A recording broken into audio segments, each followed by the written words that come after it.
Hello and welcome to Transforming Your Church, a series of segments for your church board to watch and see how you can put it into action to let your church become all that Jesus wants it to be. In this segment, I want to talk about ministry teams.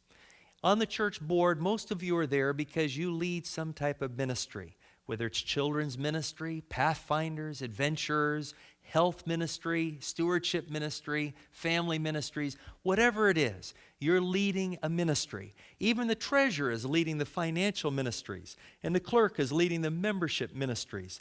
So you are in charge of ministries. Ministries are much more powerful if you build a ministry team rather than do your ministry alone. You see, God has through and through the Bible the principle of the 2 by 2. When Jesus was going to send out 12 disciples, he could have said, we can get twice as much ground covered if I just send you out one by one by one by one. We'll go to 12 different places. But that's not what he did, as you know. He sent them out 2 by 2, and they covered only half as much ground. But Ellen White tells us in The Desire of Ages, each one could supplement the other's weakness. When one was getting discouraged, the other could encourage him. And when he got discouraged, the other could come back and help the one who had helped him. It's like one hand washing the other. It's so much easier when you have the 2 by 2 principle. So a team begins with 2 people.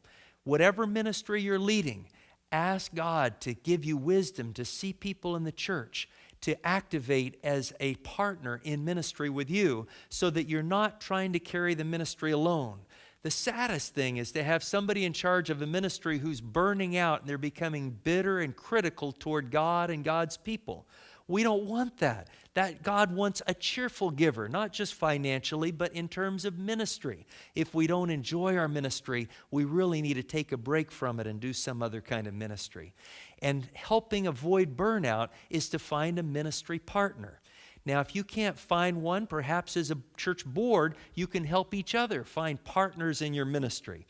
And once you do begin finding a partner, the next job is to look for people in the pews to get involved in your ministry.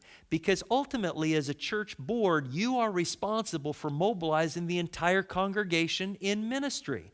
It's going to be really important that you keep building that team. And then other ministries can begin springing up.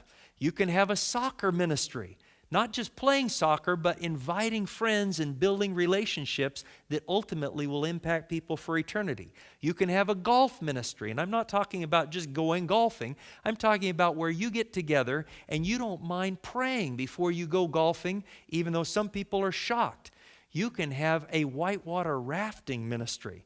In one of my churches, I had one of my elders who had ridden the Wenatchee River in Washington State over 200 times in a raft. He'd invite some people from work to go rafting with him, and they'd love to do it, especially when it didn't cost anything.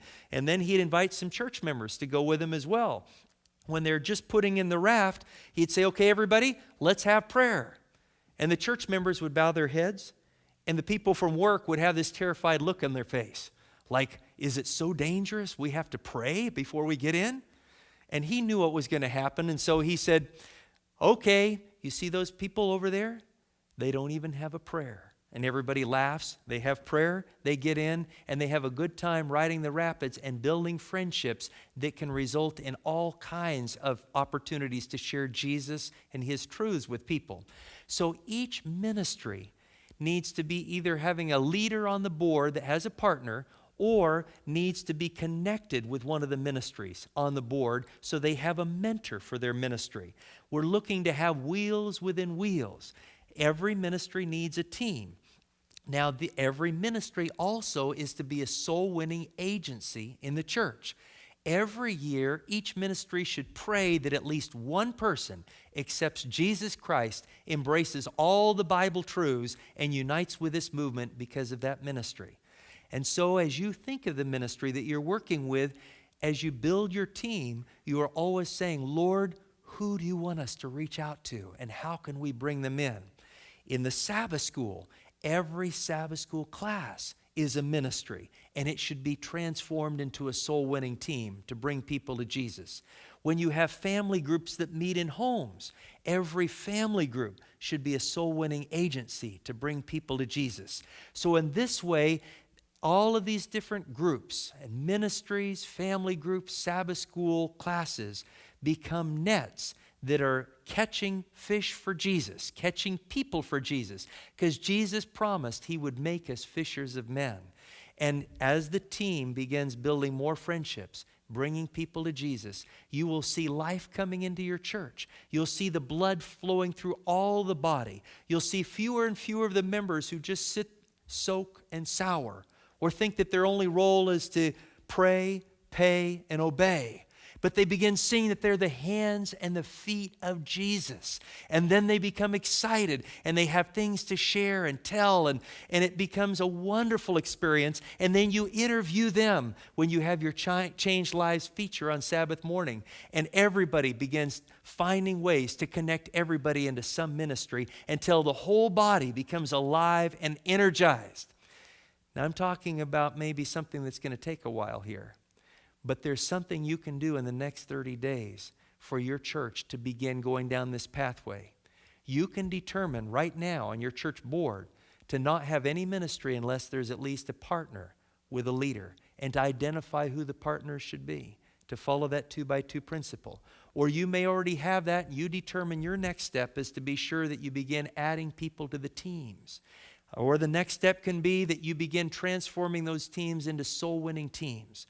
Whatever it takes, just be sure that you discuss this and ask God for the next step. And may he bless you abundantly as the blood flows through the body and your church becomes the hand and feet of Jesus in preparation for his soon return. May God bless you as we all look forward to his soon return.